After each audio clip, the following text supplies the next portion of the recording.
ಬಿಡದಿ ಹೋರಾಟಗಾರ ದೇವೇಗೌಡರು ಕೂಡ ಹೋಗಿದ್ದಾರೆ. ಅವ್ರು ರಾಜಕೀಯದ ಉಳುವಿಗೋಸ್ಕರ ಅವ್ರು ಹೋರಾಟ ಮಾಡ್ತಾ ಇದಾರೆ.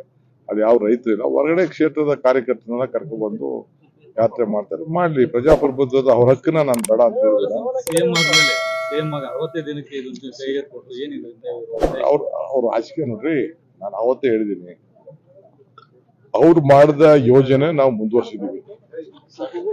ಅವ್ರು ಮಾಡಿದ ಯೋಜನೆ ಮುಂದುವರ್ಸಿದೀವಿ. ಅವರು ಕೊಟ್ಟದ್ದು 25 ಲಕ್ಷ ಕೊಡ್ತೀನಿ ಅಂತ ಹೇಳಿದ್ರು. ನಾವು 3, 2.5, 3 ಎಲ್ಲ ಕೆಲವರಿಗೆ ಪರಿಹಾರ ಕೊಡಕ್ಕೆ ಏನೇನು ಬೇಕೋ ವ್ಯವಸ್ಥೆ ಮಾಡಿ. ಬಿಡಿಎ ಸೈಟ್ಗಳ 20,000 ಹಂಗೆ ಖಾಲಿ ಬಿದ್ದಿದೆ. ಈಗೆಲ್ಲ ಕಂಪ್ಲೀಟ್ ಎಲ್ಲ ಮಾಡ್ತಾ ಇದೀವಿ. ನೈಸು ಮತ್ತೆ ಬಿಡದಿ ಎರಡು ಒಂದೇ ಯೋಜನೆ ಅಂತ ಹೇಳ್ತಾ ಇದ್ದಾರೆ ಸರ್. ಅದು ನೈಸು ಮತ್ತೆ ಬಿಡದಿ ಯೋಜನೆ ಎರಡಕ್ಕೂ ಅವರೇ ಸೈನ್ ಹಾಕಿದ್ದು. ನಿಮ್ಗೆ ಗೊತ್ತಿದ್ಯಾ? ನೈಸ್ ಯೋಜನೆ ಮಾಡಿದವ್ರು ಯಾರು? ಅವರೇ ಮಾಡಿದ್ದು. ಒಳ್ಳೇದ್ ಮಾಡಿದ್ದಾರೆ. ರೋಡ್ ಬಂದಿದ್ದಕ್ಕೆ ಬೆಂಗಳೂರು ಇವತ್ತು ಹೋಗಿದೆ. ಅದೇನು ಅವ್ರು ಮಾಡಿದ ತಪ್ಪು ಅಂತಲ್ಲ, ಬಟ್ ಕೆಲವೇನೋ ಸ್ವಾರ್ಥಗಳಿದೆ. ಅದೆಲ್ಲ ಆಮೇಲೆ ಮಾತಾಡ್ತಾರೆ. ಹೈದರಾಬಾದ್ ಅಲ್ಲಿ 3 ಕೈಗಾರಿಕೆಗಳು, ರಾಸಾಯನಿಕ ಕೈಗಾರಿಕೆ, ಟೈಮ್ ಬಂದಾಗ ಮಾತಾಡ್ತಾರೆ.